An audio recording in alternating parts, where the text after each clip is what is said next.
Bonjour, c'est Florine Nian, je vous retrouve pour une nouvelle vidéo sur un sujet pour lequel on vient souvent me voir en coaching et un sujet qui m'a concernée assez directement et qui me concerne encore par certains côtés, celui de la timidité. Le sujet c'est comment oser dire les choses, comment oser parler, comment oser se dire. Comment oser peut-être prendre la parole, s'exprimer, etc. Il y a beaucoup de gens qui viennent me voir parce qu'ils sont un peu trop timides ou parce qu'ils n'arrivent pas à prendre leur place, un peu réservés. Alors parfois ça peut être des gens qui n'osent pas forcément, par exemple, aller voir les autres, aller voir leur père, par exemple un étudiant qui ne va pas arriver à aller voir des amis potentiels, des camarades de classe. Ça peut être une personne du coup qui travaille déjà et qui a du mal à échanger avec ses clients, qui a du mal à avoir la bonne posture. Ça peut être des fois même des gens plus mûrs, des personnes d'une quarantaine d'années qui se sentent encore petits parfois face à une personne qui est plus haut placée qu'eux. Ça peut être des gens qui sont assez à l'aise et qui ont encore du mal peut-être à partager des choses, par exemple sur les réseaux sociaux. Alors, quel conseil est-ce que je pourrais donner à toutes ces personnes? Alors déjà, pour les personnes qui sont timides, que ce soit des jeunes ou des adultes, hein, moi, le premier conseil que je peux vous donner, c'est quand vous vous sentez un peu intimidé, si vous voulez engager une discussion, que ce soit avec un camarade, un client, etc., il faut vraiment pas hésiter en fait à vous intéresser à la personne, à lui poser des questions, tout simplement. Donc après, c'est pas forcément très compliqué de poser les bonnes questions. Si je sais pas, moi, vous arrivez, c'est la rentrée des classes, eh ben, tu viens de quelle ville, ce genre de choses. Vous vous intéressez au centre d'intérêt des personnes que vous avez en face de vous. Ou alors, bah, je sais pas moi, si c'est un client, ça peut être depuis combien de temps vous travaillez pour cette boîte. Voilà, il y a plein de questions à poser. Et en fait, ce qui est bien, c'est que quand on est timide, quand on pose une question, après, c'est l'interlocuteur qui va s'exprimer. Donc du coup, ça nous met dans une position peut-être plus confortable. On peut écouter la réponse. Et puis après cette réponse, on peut peut-être la reformuler, s'en servir pour poser d'autres questions ou rebondir en parlant de soi. Enfin, du coup, ça ouvre tout un champ de discussion et ça décoince complètement les choses. Donc voilà, ça c'est vraiment le premier conseil que je voulais vous donner. Il y a un autre truc qui revient assez souvent, c'est des personnes qui sont en général déjà dans la vie active, mais c'est très vrai aussi pour les étudiants. C'est, ben voilà, des fois je comprends pas tout et j'ose pas poser des questions. Alors ça, c'est très très courant, mais à différents âges, hein. C'est des personnes qui manquent un petit peu de confiance en elles et qui du coup se disent eh ben, peut-être que les autres, ils ont compris. Et peut-être que moi, je vais passer pour un con si je n'ai pas compris. Donc, j'ose pas poser la question. Bah, tant pis, je la poserai tout à l'heure à quelqu'un, à un camarade de classe, ou alors j'essaierai de comprendre tout seul. Mais en fait, ce que vous comprenez pas, c'est que si vous avez pas compris, il y a des grandes chances que les autres, ils aient pas compris aussi. Ou en tout cas, qu'il y ait une proportion de personnes qui n'aient pas compris non plus. Il y a des grandes chances pour que si vous n'ayez pas compris, il y ait eu peut-être une explication qui n'était pas 100% claire ou pas complète. Donc, je crois qu'il faut oser poser des questions quand les choses ne sont pas claires. Il faut oser, peut-être, alors une façon assez intelligente de le faire, c'est de reformuler, de dire voilà, moi, ce que j'ai compris, c'est ça. Est-ce que c'est bien ce que tu voulais dire? J'ai peut-être raté un truc. Voilà, rester un peu humble, reformuler et dire bah, est-ce que j'ai bien compris les choses? Ça vous permettra vraiment de vous conforter dans ce que vous avez entendu, ça vous permettra de préciser ce que vous avez appris. Et puis en fait, rendez-vous compte que ça peut bénéficier à plein d'autres personnes. Vous n'êtes certainement pas le seul à avoir pas compris au départ. Et vous verrez, si vous prenez cette habitude, en fait, vous serez plus performant, soit dans vos études, soit dans votre travail, parce qu'en fait, vous aurez toujours pris le temps de comprendre les choses. Et c'est trop dommage de ressortir d'une réunion ou d'un cours en n'ayant pas osé poser une question. Donc ça, c'est vraiment super important. Je pense que c'est beaucoup plus pertinent d'oser poser une question que de faire semblant d'avoir compris. Hein, faire semblant d'avoir si on fait semblant d'avoir compris, en plus, Après, on peut encore moins revenir et dire, bah, en fait, j'ai pas compris. Donc faisons preuve d'humilité. C'est pas grave si on comprend pas tout de suite. Ça veut pas dire qu'on est bête. Et osons questionner. Osons, euh, osons nous placer en élève en fait, quel que soit notre âge. Osons apprendre, osons questionner.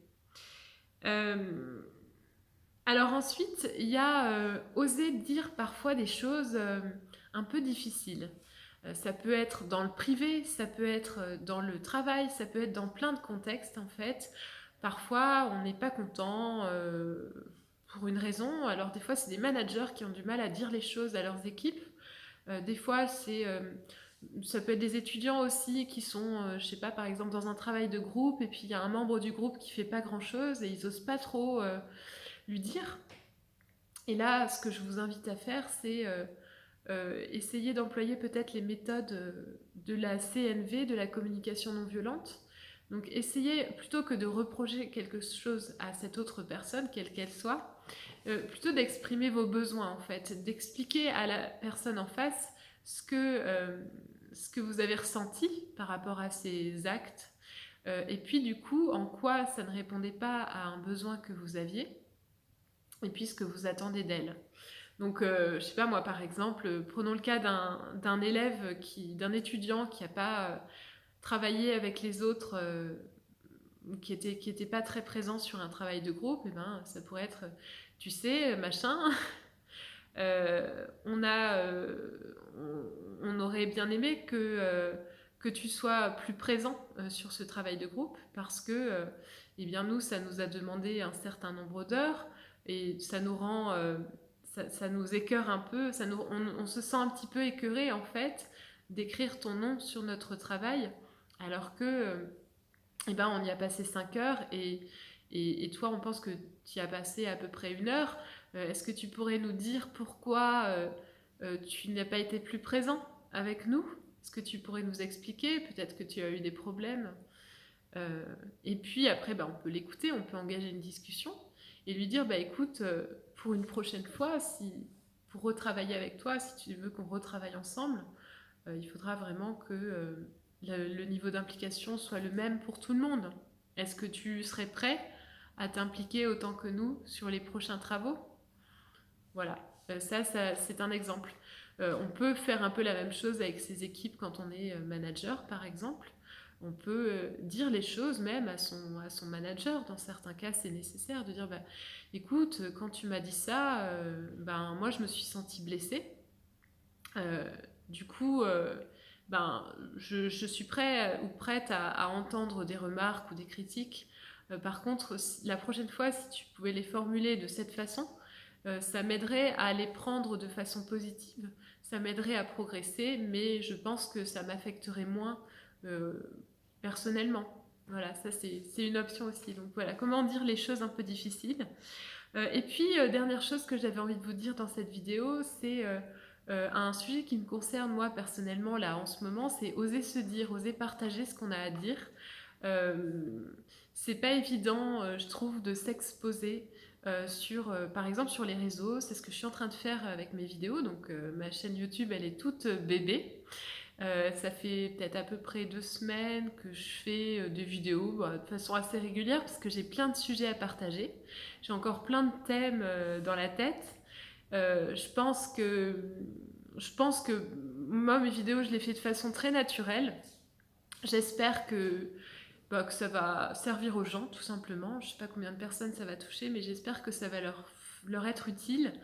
Et puis, je pense que mes vidéos sont très perfectibles, mais j'essaie de les faire de façon naturelle et je crois que c'est l'approche qui me convient. Euh, et, euh, et donc, ce qui est rigolo, c'est que autant j'ai pas trop de mal à me filmer pour les faire. Bon, j'avais commencé avec des podcasts et puis finalement, je suis passée aux vidéos. Je me suis dit, bon, ok, j'accepte de montrer ma tête.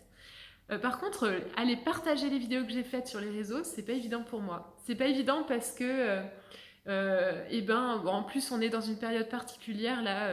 Si vous voyez la date de la publication, on est en plein confinement et donc en ce moment, et ben, se montrer, c'est limite un peu malvenu. Hum, Au-delà de ça, se montrer à tout moment, c'est toujours, et ben, faire face à la critique éventuelle en fait. Il y a toujours des gens qui seront pas d'accord avec nous, qui trouveront que ce qu'on fait c'est pas au niveau, qui apprécieront pas. Ben, ces gens-là, ben voilà, ça leur parlera pas. Tant pis, ils regarderont une vidéo et puis après ils arrêteront. Je crois que de toute façon, on peut pas s'adresser à tout le monde. Donc il y a des personnes, par exemple en ce qui me concerne, il y a des gens qui vont trouver ça bien et puis d'autres peut-être qui trouveront ça moins bien. Tant pis. Le travail qu'il y a à faire quand on commence à s'exposer, là comme je le fais, c'est accepter de se dire, eh ben, je m'expose à la critique en fait. Je m'expose à la critique, je m'expose peut-être à des pouces vers le bas, je m'expose peut-être à ou à rien du tout, à aucune réaction et c'est difficile ça en fait. Je crois que ça demande du courage de s'exposer. Et si c'est quelque chose qui vous tente pour vous, bah, je vous invite à le faire de façon naturelle, à le faire avec votre cœur et, et à être prêt à essuyer d'éventuelles critiques. Ce sera un apprentissage pour vous de toute façon. Moi, c'est comme ça que j'ai essayé de le vivre le plus possible. Et dites-vous toujours que c'est beaucoup plus courageux de faire les choses, c'est beaucoup plus courageux quelque part de s'exposer que de critiquer. Hein, c'est facile de critiquer. C'est facile de voir ce qui ne va pas chez les autres. Mais par contre, faire soi-même, c'est autre chose. Voilà, donc si vous avez des choses à partager, je vous invite à les partager parce qu'on a tous quelque chose à dire en fait. Euh, et voilà c'est ce que j'avais à vous dire aujourd'hui. Donc osez aller vers les autres, osez les questionner, vous aurez pas l'air bête. Osez dire les choses même quand c'est pas facile. Et puis osez vous exposer si vous avez des choses à partager. Si cette vidéo vous a plu, je vous invite vraiment à la partager, à la liker, à vous abonner à ma chaîne. Vous pouvez aller voir mes autres vidéos. J'en ai encore pas mal à faire. Et puis voilà, j'espère que ça touchera les gens. Merci, au revoir.